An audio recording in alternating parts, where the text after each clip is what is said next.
Hello guys, I'm முரு. நாசாவோட Hubble space telescope இப்போ ரீசெண்டாக என்ஜிசி 3596 ஸ்பைரல்ஸை படம் எடுத்திருக்கு. இதோட டேட்டா கலெக்ட் பண்ணியிருக்கு. அந்த டேட்டா மூலம் நாசா என்ன கண்டுபிடிச்சிருக்காங்க அப்படின்னு கேட்டீங்கன்னா, இந்த என்ஜிசி 3596 இந்த ஸ்பைரல்ஸில் சிறிய அளவுள்ள நட்சத்திரங்கள், மிகப்பெரிய அளவுள்ள நட்சத்திரங்கள் இருக்கு அப்படின்ட்டு கண்டுபிடிச்சிருக்காங்க. இந்த ஸ்பைரல்ஸில் நட்சத்திர உருவாக்கம் நடைபெறுது அப்படின்ட்டு கண்டுபிடிச்சிருக்காங்க. இந்த ஸ்பைரல்ஸில் சிறிய அளவுள்ள நட்சத்திரங்கள் அழிஞ்சதுக்கு அப்புறம் உருவான ஒயிட் ஆஃப் நட்சத்திரம், மிகப்பெரிய அளவுள்ள நட்சத்திரங்கள் அழிஞ்சதுக்கு அப்புறம் உருவான நியூட்ரான் நட்சத்திரம், பிளாக் ஹோல்ஸ் போன்றதுதான் இந்த ஸ்பைரல்ஸ்ல இருக்கு அப்படின்ட்டு கண்டுபிடிச்சிருக்காங்க.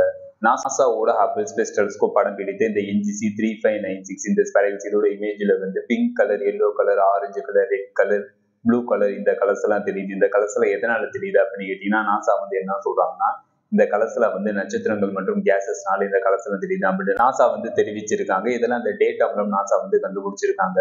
நாசாவோட ஹபிள் ஸ்பேஸ் டெலிஸ்கோப் படம் பிடித்த இந்த என்ஜிசி 3596 இந்த ஸ்பைரல்ஸ் நமது பூமியில எவ்வளவு டிஸ்டன்ஸ்ல அமைஞ்சிருக்கு அப்படின்னு கேட்டு 90 மில்லியன் லைட் இயர் டிஸ்டன்ஸ்ல அமைஞ்சிருக்கு. 1 லைட் இயர் கிலோமீட்டரா கணக்கு பண்ணா 9.46 பில்லியன் கிலோமீட்டர், அதாவது வெறும் 1 லைட் இயர் கிலோமீட்டரா கணக்கு பண்ணா 9 லட்சம் கோடி கிலோமீட்டர். இந்த கேலக்சி நமது பூமியில இருந்து 90 மில்லியன் லைட் இயர் டிஸ்டன்ஸ்ல அமைஞ்சிருக்கு. அப்புறம் எந்த லிக்விட் டிஸ்டன்ஸ்ல இந்த ஸ்பைரல்ஸ் அமைஞ்சிருக்குன்னு.